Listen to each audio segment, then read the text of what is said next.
If you lost your mother to death, or if your mother was emotionally absent or narcissistic, then you have missed the nurturing care of a mother. As we'll explore in this podcast, nurturing words, voices of experience. Being a motherless daughter means being part of a club that no one wants to be in. The good news is while you are unique, you are not alone. What if we told you Motherless Daughters Ministry has 20 years worth of pearls of wisdom to help you on your mother loss journey? It's true, and we are sharing all of these pearls with you through this very podcast, Nurturing Words, Voices of Experience, sponsored lovingly by Motherless Daughters Ministry. Welcome to episode number 52. I am Gladys Bell, a volunteer with the Motherless Daughters Ministry and your host for today. Sometimes our healing and growth comes through watching and learning from others. That's the case for today's nurturing voice reader and the story she lovingly shares with all of us as an encouragement. Written as a testimony with gratitude to her cousins, our blogger, Fishel, shares a powerful story of sacredness. Here's a trigger warning. Chris talks about witnessing the care and progression of the dying moments of the life of her aunt. Though done with taste, the emotional details may be a trigger for grief, trauma, or other feelings. We will pause here for a few seconds to give those who wish not to hear this story to turn off their devices.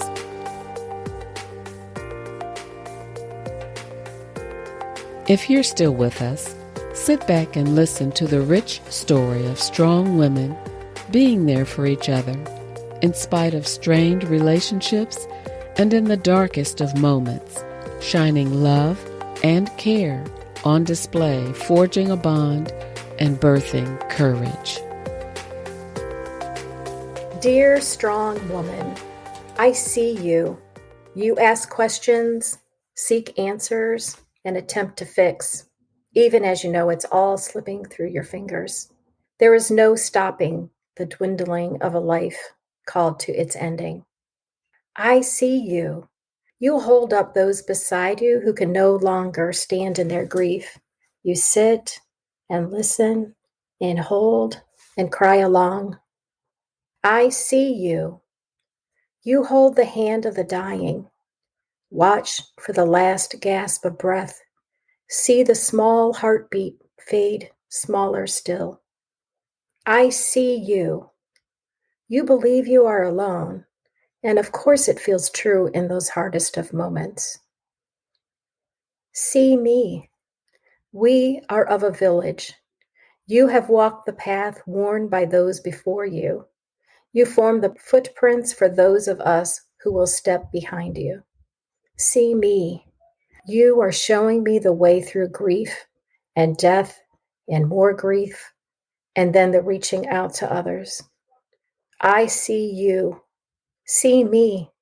We are of a village, and you are not alone.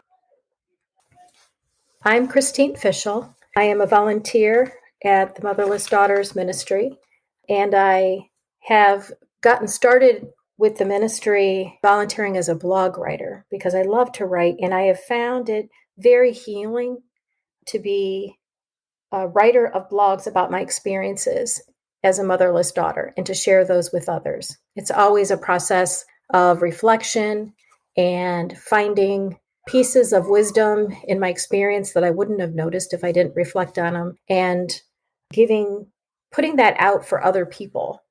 It continually gives back to me because really I am talking to myself more than I'm talking to anybody else. And it just, because of the way that God works, it is how he uses us to minister to others. I wrote this blog soon after my godmother died. She was my mom's only sister, and they had gone through a very difficult childhood together. My cousins, when my godmother, my Aunt Sherry, was dying, her two daughters invited my mom to visit, and my sister and I, and we sat with her for several hours with them through that time it's really a sacred time, a sacred space. And during that time, she passed away. And I kept thinking, I shouldn't be here. This is such a sacred space. I shouldn't be here. But it was a gift to give to my mother, who was undiagnosed at that time, but was later diagnosed with Alzheimer's, and we knew something was wrong. And, she could be a little inappropriate during those times. And I kept wondering, should we take her away so they can have their space? But my sister and I stayed, and it was really one of the most beautiful experiences I've ever had, because I saw my mom and her sister be together in that hard time. I heard my mom say, "You're going to be with Bill," who was her husband, who had passed away before her. And also my cousins and I experienced that together, which is something, even though we haven't talked consistently throughout our lives, it was such a bonding moment. Not one that we necessarily talked about, but a very clear bonding moment. And what they provided for me was a model of how to do that well, how to watch death happen and experience it well.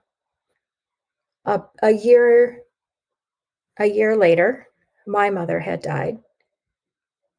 And I was at first very disappointed that our experience, we didn't do as well. Not all of my siblings, my sister was there and I was there. It was just the three of us, two daughters and a mother. And we hadn't had a great relationship throughout, my mom and me. But during that time, I guess what I realized is we weren't supposed to do it the way my cousins and their mom did it. That what I thought was a model was really a beautiful experience that I will never forget. But it wasn't a model, because what I've learned is that there is no right way to do it.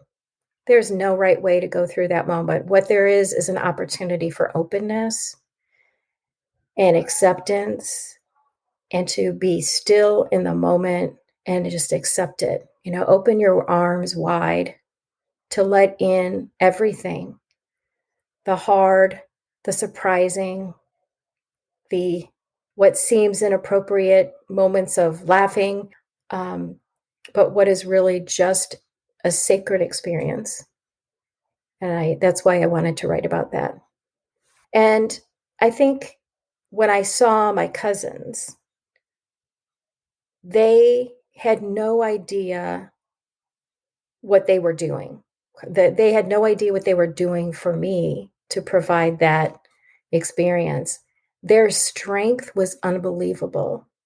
Both of them were very strong women, and they provided a way for me to step forward with fear, but step forward and trust that it would be what it was going to be, and we would all be able to handle it together. I can't say that I wouldn't necessarily call myself a strong woman, because we always see our weaknesses more than we see our strengths. But I can see it in my sister during that time, how she kind of led the way of being the first to touch my mom's hand and comb back her hair, and which gave me the courage to whisper in her ear, "It's okay, you can rest. Don't worry about us. You've been a good mom. You've given us the things we needed." So I think it's really important to talk about these very difficult but sacred moments, because we need to know that someone else has done it before. I mean, everyone has gone through it in some way, and we need that from each other. So it's my I guess what I would say to somebody who is going through this or has gone through it, to be there for the people who will follow after you. Make those footprints in the snow so that they know where they should step, that it's okay to step there because someone else has gone through it before them. Now we're going to take a moment and share with you something we're really excited about. Join a sisterhood of those who will see you. We invite you to a 4-day healing retreat in Cincinnati, Ohio, April 28th through May 1st, 2023.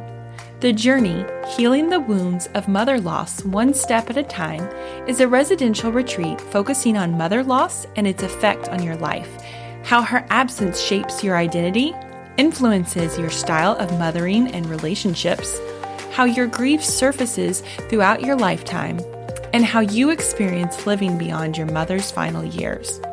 You are worthy of healing and support, and the time is now. You will have excuses of "I'm too busy" and a million reasons of why not to go. Push those aside and give yourself a gift of renewal this spring season. For more information and to register, look for the Journey Retreat on our website, motherlessdaughtersministry.com. The pearls of wisdom that I would share from this blog, this experience that I had, are, first of all, there is no one way or right way to go through death with someone that you love. I would expect the same of someone who is going through death themselves. There's no right way to do it. We want a right way. We want to know because it makes us feel like, okay, if I follow the steps, then it's something that we can control. But there is no right way.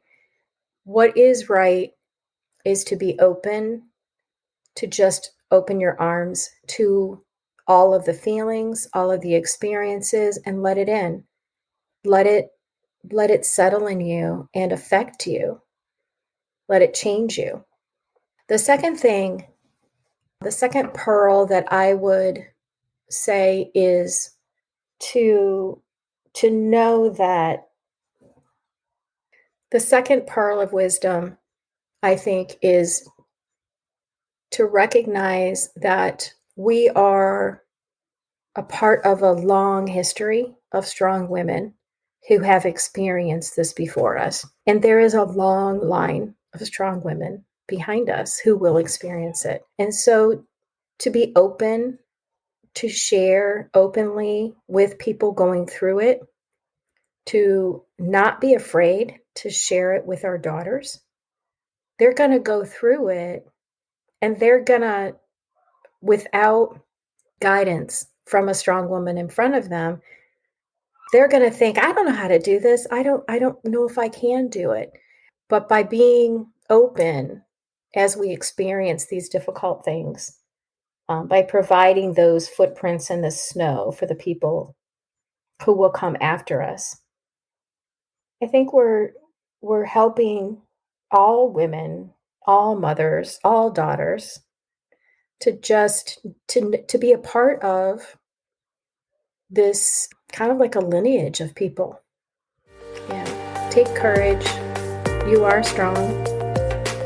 Strongest when you feel weak. Yeah. Witnessing the end of life is one of life's most difficult challenges. Strength arises from somewhere to get through the experience. A community of support and faith aid in the journey.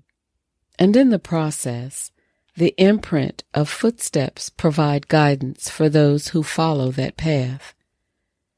In recognition of Women's History Month, we pray for each of you as you navigate your loss, regardless of what type it is.